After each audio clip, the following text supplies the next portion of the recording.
Another week, another Buccaneers injury report. Let's go ahead and dive right into it. Cameron Brate was a full participant both in Wednesday and Thursday's practices from an illness. It seems like he is very much getting ready to come back into the team's rotation of tight ends and be a part of the Bucs offense once more. Safety Mike Edwards did not participate in practice on Wednesday or Thursday. He is still dealing with a hamstring injury. It seems like this is not a good indication for how much likelihood there is for Mike Edwards playing on Sunday. Leonard Fournette, running back with a foot injury, did not participate in Wednesday's practice. In fact, it doesn't even have an indication as to whether or not he did not practice on Wednesday's practice, but he was limited in Thursday's practice. Leonard Fournette, he has been dealing with hip injuries, foot injuries, and everything in between. He did play in the Buccaneers win versus the New Orleans Saints, but we also did see a pretty healthy dosage of Rachaad White. In fact, it was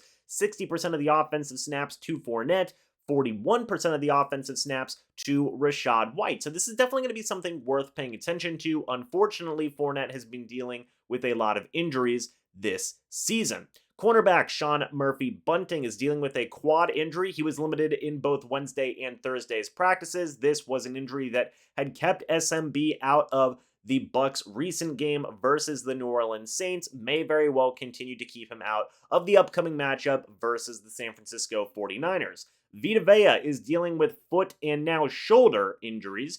He was a limited participant in Wednesday's practice. He was also limited in Thursday's practice as well. The foot injury is nothing new. Vita did play through the pain and did participate in the Bucs win versus the New Orleans Saints. I made a whole film study video talking about the level of impact he had on the last couple of plays for the Bucs defense, so hopefully he will be good to go versus the 49ers, but he does have a shoulder injury now thrown into that list as well.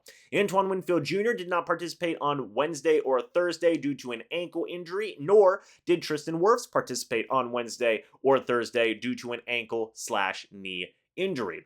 Both of these injuries did keep Winfield Jr. and Wirfs from the team's win versus the New Orleans Saints. Very well may continue to do so versus the San Francisco 49ers. And in the case of first looking at the safety and, secondary groupings, Mike Edwards, Antoine Winfield Jr., if those guys are not going to be available for this matchup, fully expect Keanu Neal and Logan Ryan to be the starting safeties once again. I thought both guys played very well versus the Saints and should hopefully be able to do so versus the 49ers. Also, Nolan Turner was signed to the practice squad. Would not surprise me at all if he is elevated or possibly even promoted to the team's active roster at some point. They do have an open roster spot with the recent release of Jalen Darden. In the case of Sean Murphy-Bunting, again, if he does miss this game, look for a guy like Zion McCollum to step in. He played a very healthy amount of snaps versus the New Orleans Saints.